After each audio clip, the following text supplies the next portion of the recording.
Sa pinakadilim na bahagi ng Intramuros, may isang lugar na saksi sa libu-libong kamatayan.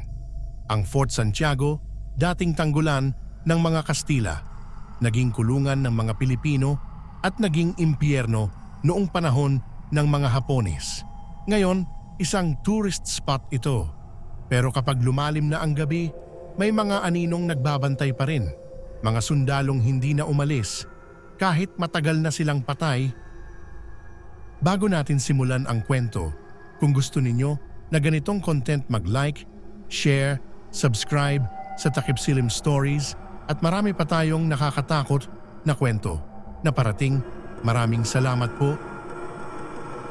Itinayo noong 1571, ang Fort Santiago ay naging kuta ng mga Kastila sa loob ng higit 300 taon. Dito rin ipiniit si Dr. Jose Rizal bago siya barilin sa Bagumbayan. Ngunit ang pinakamadilim na kabanata nito ay noong ikalawang digmaang pandaigdig. Ginamit ito ng mga sundalong Hapones bilang kulungan at torturing chamber.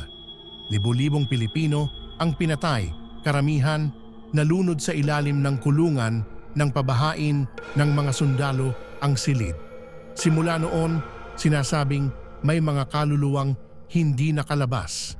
At isa sa pinakakilalang kwento ay tungkol sa isang sundalong multo na patuloy pa ring nagbabantay sa tarangkahan.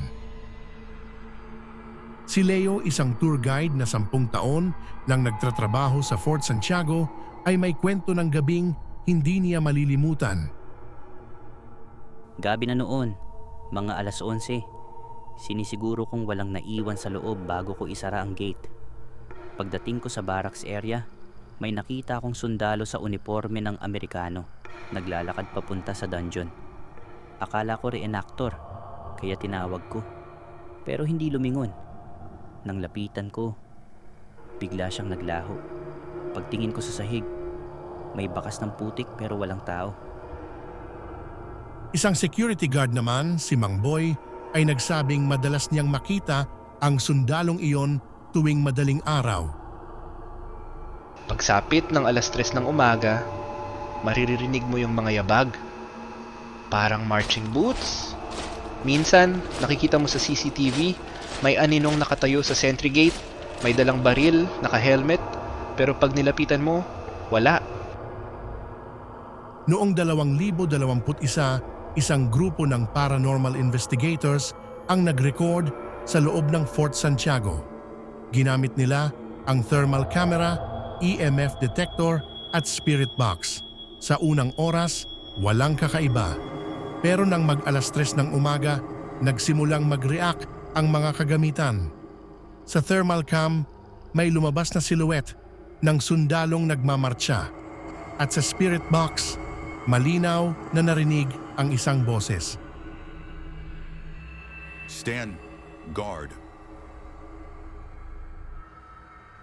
Pagkatapos ng recording, biglang bumagsak ang temperatura at isa sa mga kamera nag-record ng isang imahe ng lalaking may helmet, nakatingin diretso sa lente kahit walang tao roon. Sinasabi ng mga matatanda sa Intramuros, ang kaluluwang sundalong iyon ay isa sa mga Pilipinong ipinapatay ng mga Hapones. Bago siya pinatay, hiling niya raw, babantayan ko ang fort hanggat may mananakop.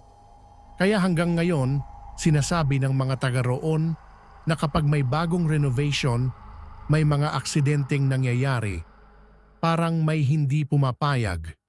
At kung minsan, may mga turistang biglang makakaramdam ng malamig na hangin sa tabi ng tarangkahan, parang may nakatayo sa likod nila, nakatingin lang. Ang Fort Santiago ay nananatiling simbolo ng kabayanihan. Ngunit para sa ilan, ito rin ay paalala ng mga kaluluwang naiwan. Ang sundalong iyon, ayon sa mga nakakita, ay hindi masama. Tahimik lang siyang nagbabantay tapat sa tungkulin. Pero may babala si Mang Boy. Huwag mo siyang tawagin kapag naramdaman mong may kasama ka.